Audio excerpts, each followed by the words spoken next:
to deliver his speech. Thank you.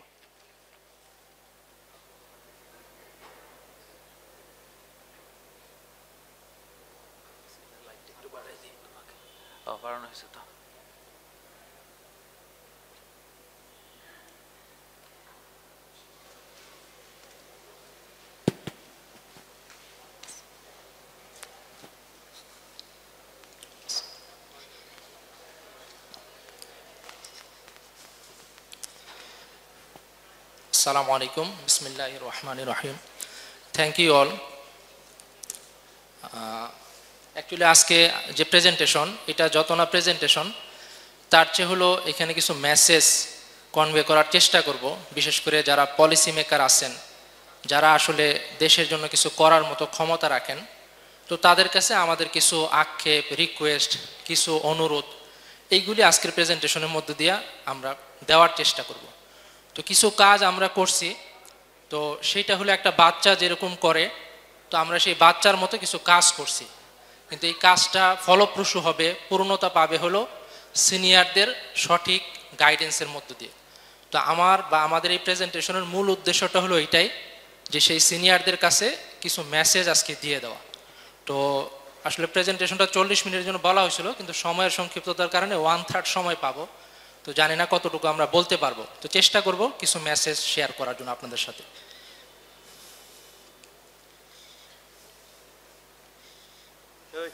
Jamir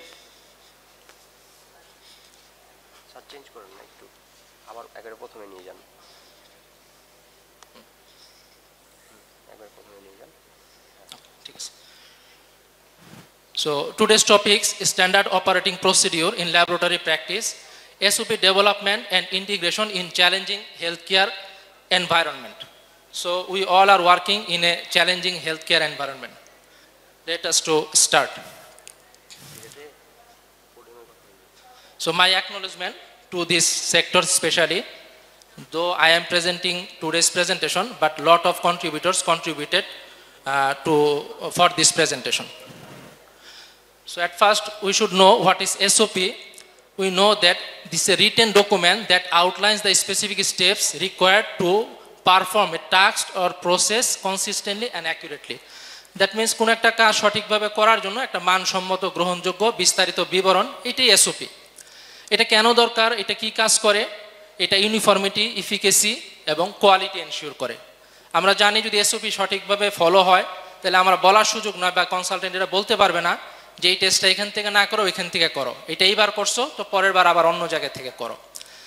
তো শেষের পয়েন্টটা important, SOP needed for existence. Existence means without SOP, no license from government or from any authority. And why needed? Existence with dignity, that means accreditation. আমরা বাঁচতে চাই, কিন্তু মর্যাদার সাথে বাঁচতে চাই, শুধু বেঁচে থাকা নয়। তো সুতরাং আমরা যদি অ্যাক্রিডিটেশন না হয়, তাহলে মর্যাদা থাকলো না। তো এই অপমানজনক বাঁচাটা আমরা পছন্দ করি না। তো সুতরাং আমাদের ল্যাবরেটরি সেক্টরে SOP লাগবে। তো এখন দেখা দরকার যে আসলে কতটুকু আছে, কোন জায়গা থেকে আমাদের কাজ করতে হবে, এবং সবাই সেটা কিভাবে ইনকর্পোরেট করতে পারি। তা আমি যেহেতু একটা লিমিটেড রিসোর্স সেক্টরে বা হসপিটালে কাজ করি, তো আমার এই অ্যাক্টিভিটি বা আমাদের এই অ্যাক্টিভিটি আশা করি মোর দেন 90% হসপিটালের জন্য যথেষ্ট হবে।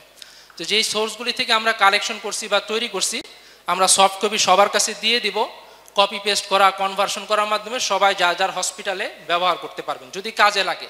এটার জন্য কোনো প্যাটেন্সি নাই আমাদের। তো কি কি চ্যালেঞ্জ, লট অফ চ্যালেঞ্জেস, এগুলো আমরা মেনশন করে না ইচ্ছা করে, যে যার জায়গা থেকে অসংখ্য চ্যালেঞ্জ, সে সেটাকে মানে ফাইন্ড আউট করবে, সেই জায়গা থেকে তাকে কাজ করতে হবে। তো এখন আমরা দেখি যে সরকারি লেভেলে এই ধরনের কোয়ালিটি এনশিওর করার জন্য আসলে কোনো প্ল্যাটফর্ম আছে কিনা বা কিছু আছে কিনা। একটা বই দেখা যাবে যে অনলাইনে খুঁজলে পাওয়া যাবে, স্ট্যান্ডার্ড অপারেটিং প্রসিডিওর, এটাকে এনশিওর করার জন্য। তো 7 নাম্বার পয়েন্টটা mainly lab related, standard operating procedure for pathology service. এখন দেখি আসলে এখানে কি আছে। তো খেয়াল করে দেখবেন যে এখানে মেইনলি প্যাথোলজি আর মাইক্রোবায়োলজির কথা লেখা, সাথে বায়োকেমিস্ট্রি আর হেমাটোলজি যোগ করছে। তো এখানে দেখবেন যে 6 থেকে 7 পৃষ্ঠার শুধু বিবরণ, এইটা লাগবে ওইটা লাগবে, কিন্তু এটা কিভাবে আসবে, কোথা থেকে আসবে, কিভাবে আমরা ইমপ্লিমেন্ট করব, কোনো ডিটেল ডিসক্রিপশন নাই এখানে। এরপরে যদি দেখেন একটা চেক লিস্ট আছে, বিভিন্ন জায়গায় চেক লিস্টে দেখবেন নিচের দিকে 24-25 নাম্বারে SOP প্যাথোলজি, কেউ কি আমরা বলতে পারবো যে ল্যাবে কাজ করি কোনো এসওপি আমাদের থেকে গভর্নমেন্ট আমাদেরকে দিছে কিনা, বা কোনো আদৌ আইডিয়াল কোনো এসওপি আছে কিনা যেগুলো ইন্টারন্যাশনাল স্ট্যান্ডার্ড? বিভিন্ন জায়গায় সরানো ছিটানো, বেসিক্যালি আমরা ওইরকম অর্গানাইজ ইন্টিগ্রেটেড ওয়েতে নাই। তাহলে আমরা বাঁচতে চাই, মর্যাদার সাথে বাঁচতে চাই, তাহলে এসওপি আমাদের লাগবেই। তো এখন এসওপি ডেভেলপমেন্টে কি করতে পারি আমরা? তো আমাদের নিজস্ব এটা যে at first gap analysis, set up and organised and effective plan and teamwork. তো আমরা আমাদের দিক থেকে মনে করছি এইটাই সবচেয়ে বেসিক স্টেপস, যে কি আছে কি নাই, কোথা থেকে আমরা করব, এটার একটা অর্গানাইজ প্ল্যান, এরপরে টিম ওয়ার্কের মাধ্যমে এটা ইমপ্লিমেন্ট করা, ডেভেলপ করা। তো এখন দেখি যে আমাদের ল্যাব করতে হলে একটা বাসা বাড়ি লাগবে, ইনফ্রাস্ট্রাকচার লাগবে, এই রিলেটেড আদৌ কোনো এসওপি আছে কিনা। তো বেশিরভাগ ক্ষেত্রে যারা ইনভেস্টর বা ওনার তারা দেখবেন নন মেডিকেল পার্সন, একটা সুন্দর বিল্ডিং, ইন্টেরিয়র ডিজাইন সুন্দর, এটাই ল্যাব, এটাই হসপিটাল। কিন্তু এটা যে একটা সায়েন্স, এটার ভিতরে যে একটা বিষয় আছে, আদৌ কি আমরা কখনো চিন্তা করি? যদি বলি যে স্পেস ডিজাইন, ফ্লোরটা কি টাইলস হবে, হোমোজেনাস, ইনহোমোজেনাস, স্লিপারি না ইপক্সি, অবশ্যই এটার কোনো গাইডলাইন দরকার। যদি আমরা লাইটটা কি উপরে থাকবে না ওয়ালের সাইডে থাকবে, এটাও একটা থিম। এটা কি ফ্লিকারিং হবে না এটা ফ্লোরোসেন্স হবে, তো এটাও একটা issue. Fire extinguisher, smoke detector, hand wash, গোসলের জায়গা, চোখ ধোয়ার জায়গা থাকবে কিনা। শুনতে হাসির মনে হলো, এটাও তো ল্যাবের পার্ট। যে তো এই জিনিসগুলি আদৌ কোনো কিছু আছে কিনা এটা আমাদের একটু জানা দরকার। তো তাহলে দেখি, এই যে একটা বই, এটা আমাদের বাংলাদেশ সরকার বা বাংলাদেশ সরকারের সাথে অ্যাসোসিয়েটেড, তাদের মাধ্যমে তৈরি করা। তো এইখানে কিছু বেসিক থিম আছে, যেখানে আমরা light, fan, eye wash, floor, wall, এই বিভিন্ন জিনিস সম্পর্কে কিছু বেসিক আইডিয়া আমরা পাবো। তো এই বইটা যদি আমরা ফলো করি বা এখান থেকে মেসেজ ইনকর্পোরেট করি, তাহলে ইনফ্রাস্ট্রাকচারের যে এসওপি এটা আমরা তৈরি করতে পারবো। এখন আসি বায়োহ্যাজার্ডস। এই রিলেটেড ইস্যুটা ল্যাবের সাথে খুব জড়িত। কমন জিনিস, what is biohazards? Any harm to মানে animal or environment or human, এটি হলো বায়োহ্যাজার্ডস। তো বায়োহ্যাজার্ডস যদি আমি করি, নিশ্চয়ই আমার পানিশমেন্ট হবে। তাহলে এইটার থেকে সেফটির জন্য উপায়টা কি?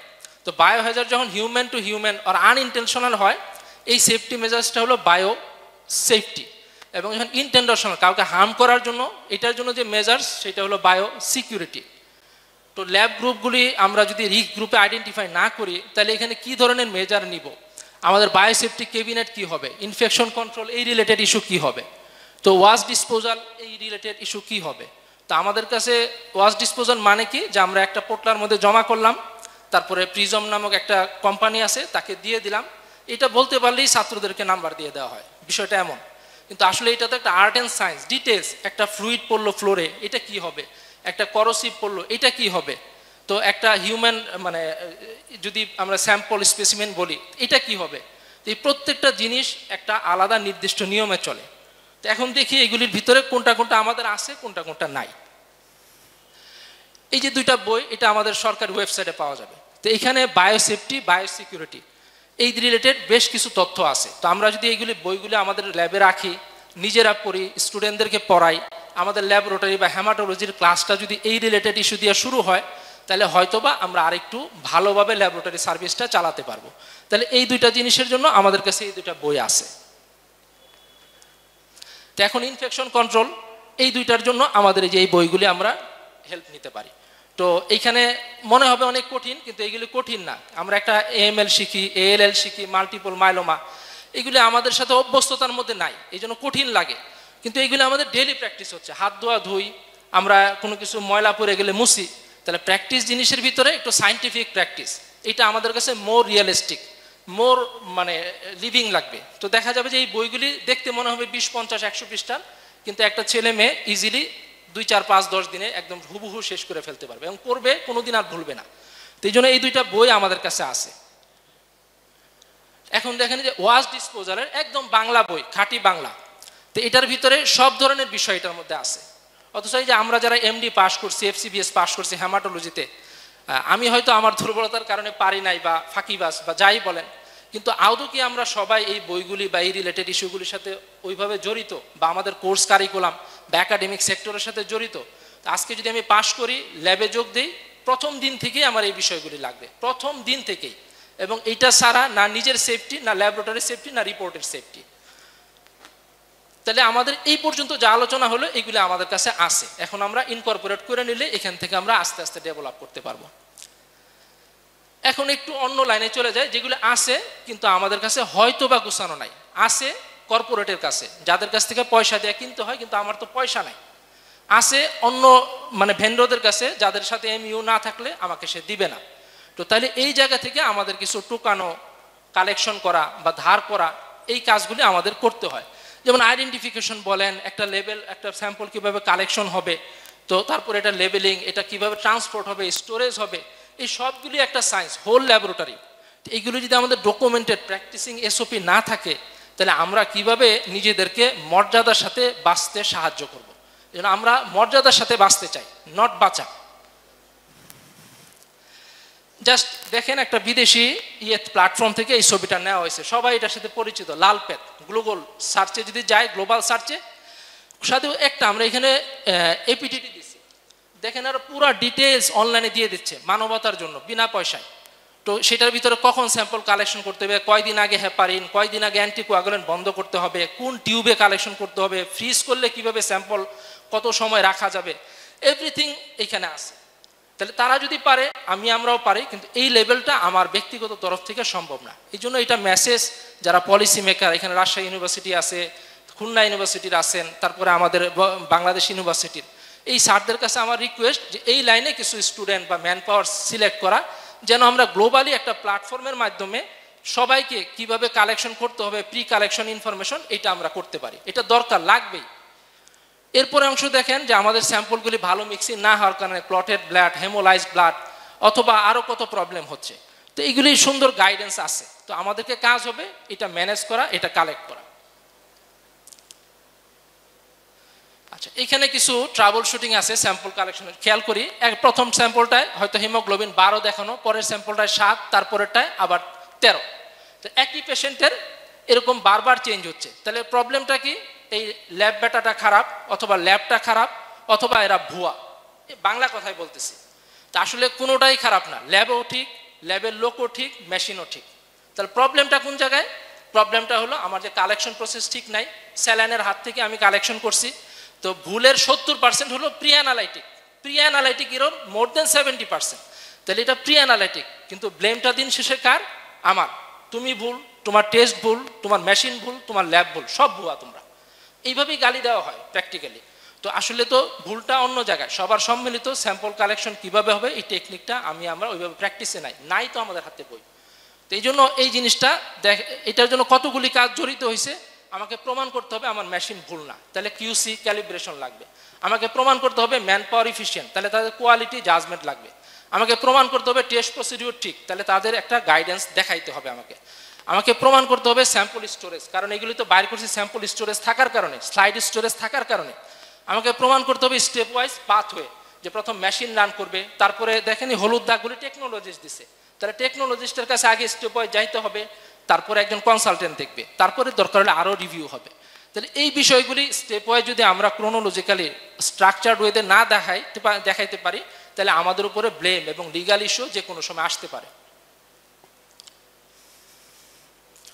কালেকশন সময় অনেক বিষয় আছে, যেমন ইউরিনেশন, 8 ঘন্টার মধ্যে খাওয়া দাওয়া, এগুলো সবাই জানি, জাস্ট শুধুমাত্র টাচ করা যেহেতু সময় কম। তো এখানে দেখা যাবে যে ভেনাস ব্লাড, ক্যাপিলারি ব্লাড, প্রেশারের কীরকম হবে, নেগেটিভ ভ্যাকুয়াম যে প্রেশার, সেইগুলির কারণেও আমাদের টেস্ট রিপোর্ট উল্টাপাল্টা হতে পারে। তো এখানে দেখা যাবে যে কত সময়ের ভিতরে রান হয়েছে। তো সময়ের ভিতরে রান ট্রান্সফার পাথওয়ের একটা লাগবে, টার্ন অ্যারাউন্ড টাইম, যে এত সময়ের ভিতরে ল্যাবে পৌঁছতে হবে, ল্যাবে পৌঁছার পরে এত সময়ের ভিতরে টেস্টটা রান করতে হবে। তো যদি না করতে পারি তাহলে তো ব্লেম দিবে, আমাকে ব্লেম অনুযায়ী শাস্তি পাইতে হবে। এখন এই প্রবলেমগুলি সলভ করার জন্য আমরা সার্চ করতে থাকি কি করা যায়, বাচ্চা হিসেবে কানবো আমরা। তো তখন দেখি WHO এর একটা গাইডলাইন আছে, ড্রয়িং ব্লাড। তখন ব্লাডই তো শুধু স্যাম্পল কালেকশনে ড্র করা হয় না, প্লুরাল ফ্লুইড, তারপরে পেরিটোনিয়াল ফ্লুইড, তারপরে অন্যান্য ওই কালচার, ইউরিন অথবা উন্ড সোয়াব, এইগুলির জন্য কি হবে? তো WHO তো শুধু ব্লাড দিছে। এইখান থেকে আমাদের কাজ শুরু। এরপরে আমরা চেষ্টা করে একটা বই নিজেদের মতো দাঁড়া করানোর চেষ্টা করলাম, টুকানো জিনিস কিন্তু তারপরেও চেষ্টা। তো এখানে দেখেন আমাদের ভিতরে প্রায় 91 পেজের বই আমরা তৈরি করছি, এর সবার জন্য কেউ নিতে চাইলে। এখানে অনেক বিষয় আমরা দিচ্ছি, ফ্লেয়ার automation, job description, responsibility for sample transport, তারপরে বিভিন্ন flow chart, activity flow chart from sample receiving to report delivery, এই প্রত্যেকটা বিষয়। ইউরিন, ক্লিন ক্যাচ ইউরিন বলতে যে কী বোঝায় দেখবেন যে যারা কালেকশন করতেছে নোবডি নোজ, অথচ এইটার উপরে একটা ইউরিন আর ইউরিন সিএস এর ব্যাপক অংশ ডিপেন্ড করে। তো এইগুলি আমরা সব কিছু দিচ্ছি, সব আনি নাই, জাস্ট টোকা টোকা জিনিস। তো এখানে দেখা যায় ব্লাড স্পিলিজ হলে কি হবে, স্যাম্পল ট্রান্সপোর্ট অ্যান্ড স্টোরেজ, বিভিন্ন জিনিস আমরা এখানে জাস্ট স্ক্যান করা ছবিগুলো একটু শো করা হয়েছে। এরপরে স্যাম্পল কালেকশন ইস্যুটা এখানে ক্লোজ করে দিচ্ছি। এরপরে আমরা আসি ট্রান্সফিউশন মেডিসিনে। আদৌ কি কোনো এসওপি আছে? বেশিরভাগ জায়গায় দেখা যাবে যে ডোনার সিলেকশন, এইটার এক কিছু কাগজপত্র আছে, সিলেক্টেড দেন, কিন্তু ডোনার সিলেকশনের পরে কালেকশনের প্রসিডিউর কি হবে, এটা স্টোরেজ কি হবে, কতদিন পরে আমি ব্লাডটা ফেলে দিব, ফেলে দেওয়ার মেথড কি হবে, আমি কোন ব্লাডটা কতদিন রাখতে পারবো, রিঅ্যাকশন হলে কি প্রসেস হবে। আমরা যারা হেমাটোলজিস্ট সবাই জানি, এই বইগুলি পড়ছি, কিন্তু প্র্যাকটিক্যালি টেকনোলজিস্ট বা সায়েন্টিফিক অফিসার তাদের পর্যন্ত তো এই জিনিসগুলি আমাদেরকে দেওয়ার মতো আমরা তৈরি করতে পারিনি। তো সেখান থেকেই আমাদের একটা কষ্ট যে এটা লাগবে। তো তখন আমরা এখান থেকে কিছু জিনিস তৈরি করছি। এটা 70 পেজের, 70 পেজ। এখানে যেমন ডোনার সিলেকশন ক্রাইটেরিয়া আছে। তো এখানে দেখা যাবে যে কোন স্টোরেজ কতদিন করতেছি, কিভাবে করে দিব, আমাদের প্র্যাকটিস হয় যেটা যে হিস্ট্রি নেওয়া, সেই শিটটা আমরা এখানে দিছি। এখানে বিভিন্ন টেস্ট যেগুলো আমরা করি, হ্যাঁ, অনেক ল্যাবের চেয়ে বেশি করে, একটা পাথওয়ে অ্যারো চিহ্ন দেওয়া, বইয়ে থেকেই টোকানো, কিন্তু দিয়ে দেওয়া যেন আমরা বোর্ডের সামনে টানায় রাখতে পারি, টেকনোলজিস্টরা এখান থেকে ইজিলি কাজটা করতে পারে। এবং সরকারি যখন মনিটরিং সিস্টেম আসে ডিজি হেলথ বা ইয়ে থেকে, তখন আমরা তাদেরকে দেখায় দিতে পারি যে আমরা এই প্রসিডিউর ফলো করে করতেছি। তো তারা এটা অ্যাকসেপ্ট করে। কিছুদিন আগে আমাদের ডিজি হেলথ থেকে 3 জন ইনভেস্টিগেটর আসছিলেন। তো আসলে অন্য সময় ওনারা এত সার্চ করে, কিন্তু এবার যখন আমরা এই বই 3টা সামনে দিছি, তো ওনারা আসলে তেমন কোনো সার্চই করেন। একটা ল্যাবে আধা ঘন্টা বসে কথা বলে 3টা বই নিয়ে গেছে। তো এটা আমাদের আনন্দ যে আমাদের 3টা বই ওনারা নিয়ে গেছে। তো আশা করি কিছু না কিছু কাজ হবে। এখানে আমরা এটা দিছি, খেয়াল করে দেখেন যে বিভিন্ন কম্পোনেন্ট কখন কিভাবে রাখবো, ল্যাবের ফ্লো চার্টগুলি, এটা দিয়ে আমরা চেষ্টা করছি যে ব্লাড ট্রান্সফিউশনকেও একটা নির্দিষ্ট এসওপির আওতায় নিয়ে আসা। এটা আমাদের জন্য করা।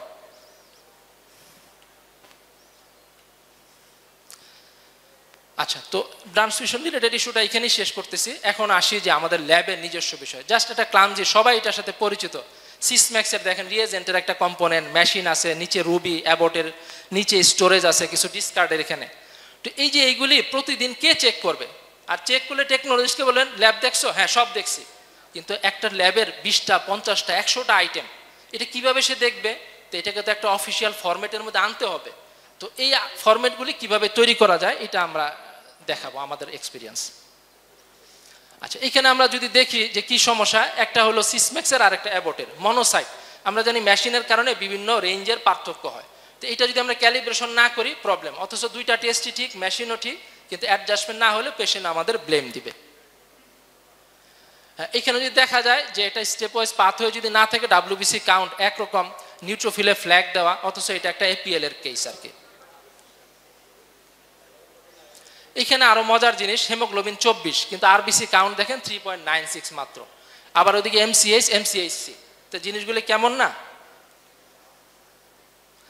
পরের দিন করছি কিছুটা কমে আসছে হেমোগ্লোবিন। আরবিসি দেখেন সেই তুলনায় হেমোগ্লোবিন 20 হলে আরবিসি 4.02, মানে মিলতেছে না। তাহলে ঘটনাটা কি দেখেন, 2টা স্লাইডের ভিতরে পার্থক্য, স্যাম্পলের ভিতরে, একটা সাদা ভাতের মানে কি বলবো আমরা ফ্যান বা মার যেটাকে বলি, আর একটা পানি। এটা কিভাবে আসছে? আসলে ওই যে হেমোগ্লোবিন বেশি, এটা একটা লাইপোমিক ব্লাড ছিল। তাহলে এই যে আমরা লাইপোমিক ব্লাড প্রমাণ করতে পারছি, তাহলে আমাদের স্টোরেজ পলিসি ছিল, আমাকে প্রমাণ করতেছে মেশিন ঠিক, পার্সন ঠিক, টেস্ট ঠিক, সব ঠিক, দেন কনসালটেন্টের মুখে আমরা তালা মারিয়ে দিতে পারছি। কিন্তু এই স্টেপগুলো যদি না থাকে, তাহলে তো ওরা আমাদেরকে দোষবে। তো তাহলে এই যে এই জিনিসগুলি কিভাবে আমরা মানে প্র্যাকটিক্যালি নিয়ে আসতে পারি, সেটার জন্য আমরা কিছু কাজ করছি, সেটা শেয়ার করব।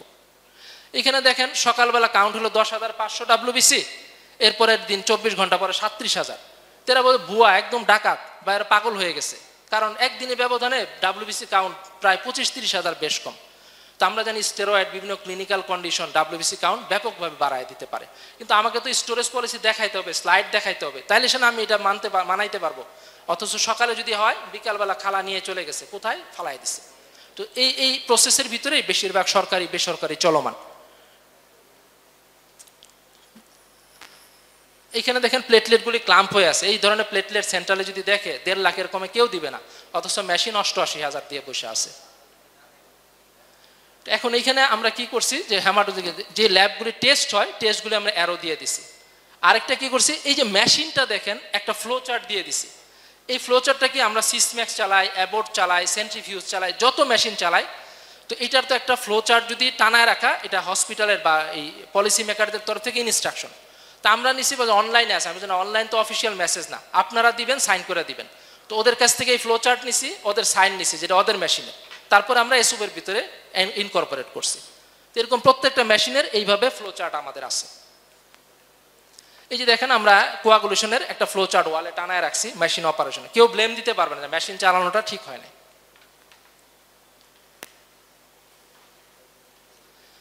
এখানে আমাদের কিছু কাজ আছে, জাস্ট আমরা খাতাগুলি বলতেছি, আমরা আমাদের মতো করে গরিব মানুষ অল্প রিসোর্সে আমরা কাজ করি। খেয়াল করতে অনেকগুলি খাতা আছে এবং প্র্যাকটিক্যালি এগুলি মেনটেন হচ্ছে। তো কেউ যখন আইসা কোনো ব্লেম দেয় তো আমরা এই খাতাগুলি দেখায় দিই, অর্থাৎ কাজ হচ্ছে, এইটাই ডকুমেন্টেশন, এইটাই প্রসেস। এইখানে আমরা নিজেরা আবিষ্কার করছি, মাঝখানেটা একটা কোকাকোলা ফ্রিজ, ডাইন পাশে কিছু হলো আমাদের গরিবানার কিছু ডেস্ক, আর বাম পাশে আমাদের স্যাম্পল স্টোরেজ পলিসি লেখা আছে অ্যাভেলেবেল রিসোর্সের ভিত্তি থেকে। তো এটা আমরা চাইছি ল্যাব গ্রেড দিছে কোকাকোলা, তো আমরা প্রথম বলছি কোকাকোলা দিয়ে শুরু করব, এটা শুরু হোক কাজটা। তারপরে খেয়াল করে দেখেন শনি রবি সোম মঙ্গল বুধ বৃহস্পতি সাজানো আছে স্যাম্পল। তো যখন শনিবার হয় শনিবারগুলি ফালায় দেয়, নতুন শনিবার এখানে ঢুকে। সেম ওই যে উপরে দেখেন সাজানো আছে কাগজ এবং স্লাইড, শনি রবি সোম মঙ্গল বুধ, যে শনিবার আসে শনিবার একটা বিদায় হয়, নতুন শনিবার ঢুকে। তো নিচে ফাইল রাখা আছে, যদি বলি একটা কাগজ দাও দুনিয়ার খোঁজা শুরু করে। তো আমরা কি করছি একটা ফ্লো চার্ট দিছি যে 1 নাম্বার ফাইলে এইটা, ওই বাম পাশে ডাইন পাশের কোনায় ফাইল নাম্বার এবং তার সূচিপত্র দেওয়া আছে। বাম পাশে কি করছি, বোন মেরোর সময় নিডিল আছে তো সিরিঞ্জ নাই, সিরিঞ্জ আছে তো দেখা যাবে যে হেক্সিসল নাই। তো কি করা যায়, আমরা একটা চেক লিস্ট দিছি, ওই যে 3টা উপরে বোন মেরো, এগুলো কিচ্ছু ছিল না, আমরা আমাদের মতো করে তৈরি করছি। তো এখন যখনই যায় এই চেক লিস্ট দেখে বোন মেরো জিনিসপত্র নিয়ে যায়, একটা সুতাও বাদ করার কোনো সুযোগ নাই। আবার যখন আনে তখন যেটা গ্যাপ সেটা আবার ফিল আপ করে দেয়। সরি, এইখানে আমাদের প্র্যাকটিক্যাল কাগজ যেটা আমরা করছি, সরি সময় খুব অল্প আছে। এখানে টেম্পারেচার চার্ট আছে। এই যে ক্লিনিং মেথডে নিচে যদি আমরা দেখি সেখানে থাকে বাক্স, কিন্তু বাক্সগুলি কখন ক্লিন হবে কিভাবে হবে এটার তো কোনো নাই। তো আমরা যে মাঝখানে শীটটা তৈরি করছি সেকেন্ড, যে এখানে প্রতিদিন সাপ্তাহিক কিছু কাজ আছে এবং তারা সাইন করতে বাধ্য। বাম পাশেটা টেম্পারেচার ফ্রিজের আমরা দিছি, সকালে একবার করে বিকালে একবার করে। ডাইন পাশেরটা কোয়ালিটি ইন্ডিকেটর, একটা ল্যাবের ভিতরে কি কি বিষয় কোয়ালিটি ইন্ডিকেট করে সেটা আমরা তৈরি করছি। এটা স্ট্যান্ডার্ড না, থিমটা স্ট্যান্ডার্ড, কাজটা স্ট্যান্ডার্ড না, থিমটা স্ট্যান্ডার্ড। উপরে দেখেন ছিল না যে একটা ল্যাবের টেম্পারেচার কত, হিউমিডিটি কত, আমরা এটা ল্যাবের ভিতরে দিছি। প্রথম দিবে না, বলছে দারাজ থেকে পাওয়া যাবে, নেন। তো আমরা দেখাই দিছি, এখন ল্যাবে টানানো মেনটেনও হচ্ছে। তো এখানে আমরা ডিটেল যাচ্ছি না, টার্ন অ্যারাউন্ড টাইম, এবং এটা কিন্তু শুধু লেখা না, প্র্যাকটিক্যালি আমরা ইমপ্লিমেন্ট করতেছি। ডাইন পাশে যেটা আছে এটা আমরা একটু বলবো, একদম ডাইন পাশের কর্নারে স্যাম্পল কখন ল্যাবে ঢুকতেছে, বেশিরভাগ হলো 4 ঘন্টা আগে টেস্ট দিছি, রিপোর্ট হয় না এখনো। আসলে ল্যাবে তো স্যাম্পল পৌঁছেই নাই, রিপোর্ট হবে কই থেকে? তা আমরা ওই ডাইন পাশেরটা একদম লিখিত। তো এখন বলে দিই আপনার 10টা 20 মিনিটে স্যাম্পল পৌঁছাইছে, আমাদের টার্ন অ্যারাউন্ড টাইম 2 ঘন্টা, মাত্র 20 মিনিট গেছে, আরো 1 ঘন্টা 40 মিনিট অপেক্ষা করেন। তো মুখ তালা, কিচ্ছু বলার নাই।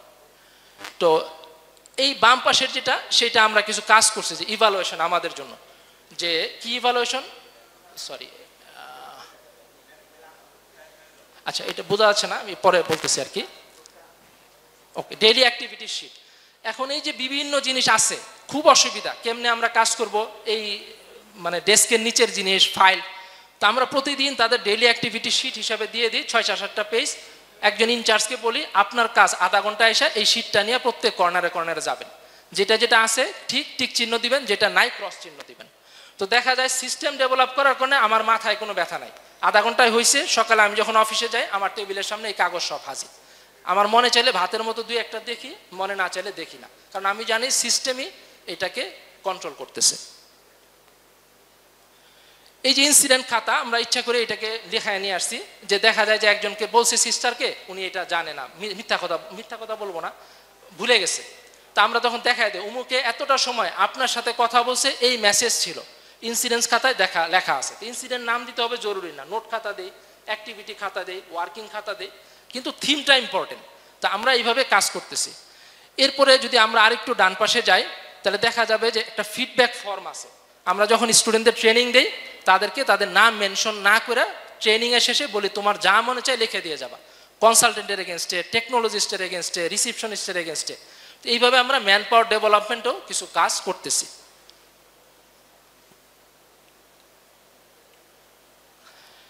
এইখানে আমাদের একটা নিজস্ব আছে যে ম্যান পাওয়ার ডেভেলপমেন্ট আমরা একটা ইভালুয়েশন শিট বানাইছি। এখানে এমন কিছু টপিক আমরা ইনকর্পোরেট করছি যেটা আমাদের প্র্যাকটিক্যালি লাগে, যেমন respect to others, respect to doctors, respect to colleagues, respect to juniors, কথার কথা, কমিউনিকেশন স্কিল। আমরা করি কি একটা রিপোর্ট অ্যাবনর্মাল পারে বলি যে এখন তুমি কাজ করো, তো সামনে থেকে তাকে ফোন দেওয়ায় বিভিন্ন জায়গায় ডক্টরকে কি বললো, নার্সকে কি বললো।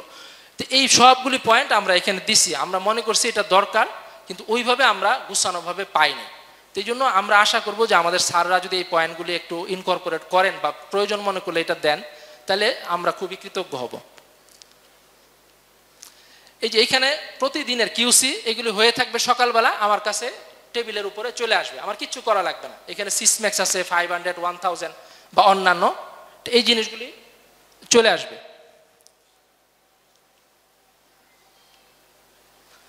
আচ্ছা, তো প্রায় শেষের দিকে চলে আসছি। তো আমাদের আসলে প্রথমে যে বাম পাশে এটা আমার ওপিডি রুম, 2011 সালের একটা ল্যাপটপ, হসপিটাল থেকে কোনো ল্যাপটপ পাইনি। আর ডান পাশেটা আমার নিজের পকেটের পয়সা দিয়ে কিনা, জয়েনিং এর দ্বিতীয় দিন, এখনো সেটা দিয়ে কাজ করি, প্রিন্টার। তো এইটা হলো আমার ওপিডি, এখান থেকে এই কাজগুলি করা, ছোট্ট একটা রুম, কিন্তু আমরা আশা করি এই রুমটা বিআইএইচএস জেনারেল হসপিটালের অনেক পলিসি চেঞ্জ করে দিছে। আর আমরা আজকেও আশা করি যে এখানে যারা পলিসি মেকার আছেন তাদের কাছেও আমরা অনেক মেসেজ এই ছোট্ট রুমটা থেকে দিয়ে ফেলছি। আর দ্বিতীয় যেটা বোনমেরো রুম, কিছুই ছিল না, তো আমরা এটা এখানে চালাইতেছি। তৃতীয় যেটা একটা সাইনবোর্ড ঝুলছে, নিউট্রোপেনিক পেশেন্ট কেয়ার জোন, আমাদের হ্যামাটোলজির তরফ থেকে। তো তারা মনে করে হ্যামাটোলজি ব্যয়বহুল, তো আমরা বলছি হ্যামাটোলজির চিকিৎসা কোনো ব্যয়বহুল না, আপনি একটা নিউট্রোপেনিক পেশেন্ট কেয়ার জোন দেন, এইটুকুই আমাদের দরকার, বাকি এনিমিয়ার জন্য কিচ্ছু লাগবে না, প্লেটলেট কম কিচ্ছু লাগবে না। তা আমাদের নিউট্রোপেনিয়ার জন্য লাগবে, এটা তো মেডিসিনেরও অংশ, এটা তো ক্রিটিক্যাল কেয়ারের অংশ, এটা শুধু হ্যামাটোলজির কেন বিষয়। তা আমরা ওইটা দিয়ে নাম দিছি, কিছু পেশেন্ট আমাদের এখানে ট্রিটমেন্ট পায়। তাহলে সবার কাছে মেসেজ, হ্যামাটোলজি এক্সপেন্সিভ ব্যবস্থাপনা না, ট্রান্সপ্ল্যান্ট সেটা আলাদা, কিন্তু নর্মাল লিউকেমিয়া, লিম্ফোমা আমরা জেনারেল ওয়ার্ডে একটা সিকিউর জোনের মাধ্যমে করতে পারি। তো আমাদের এই কাজগুলি খুব বড় না, কিন্তু আল্লাহর মেহেরবানি যে আমরা দুইটা জায়গায় ব্রিটিশ জার্নাল অফ হ্যামাটোলজি ইহাতে দুইটা অ্যাবস্ট্রাক্ট পাঠাইছিলাম, আমাদের এই ল্যাবের কাজ ট্রান্সফিউশন হ্যামাটোলজির, তারা অ্যাকসেপ্ট করছে, পাবলিকেশনও গেছে।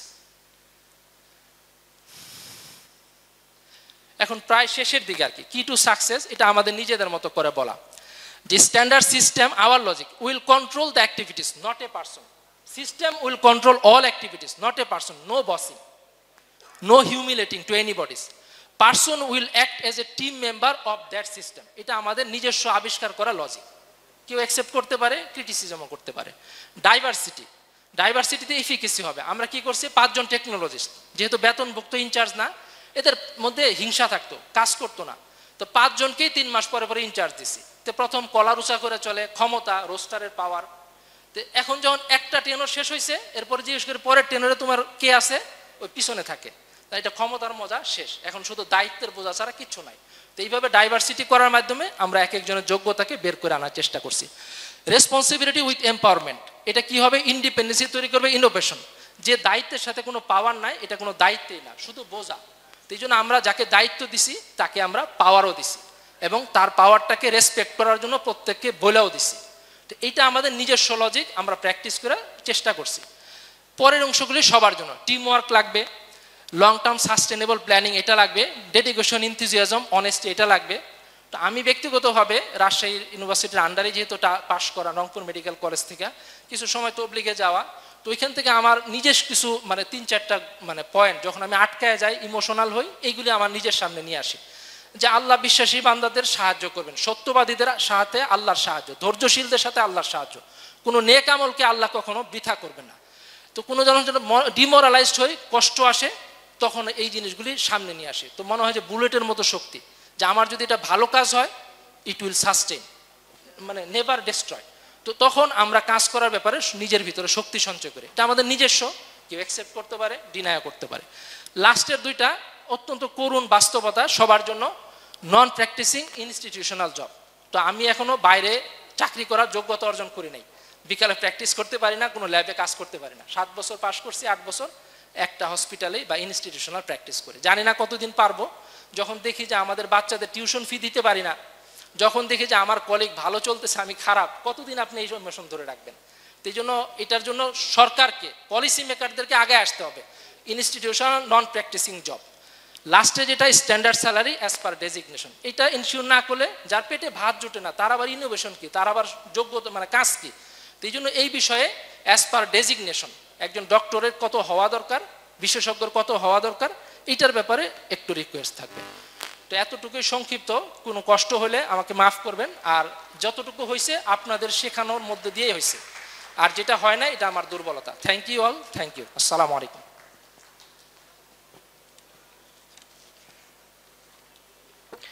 Thank you, sir.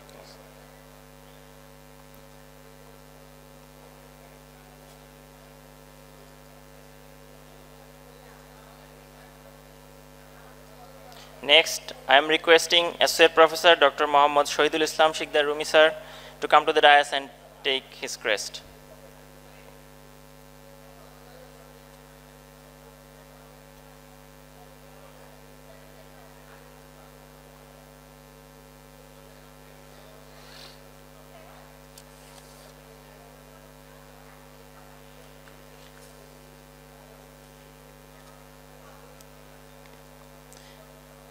Now, I would like to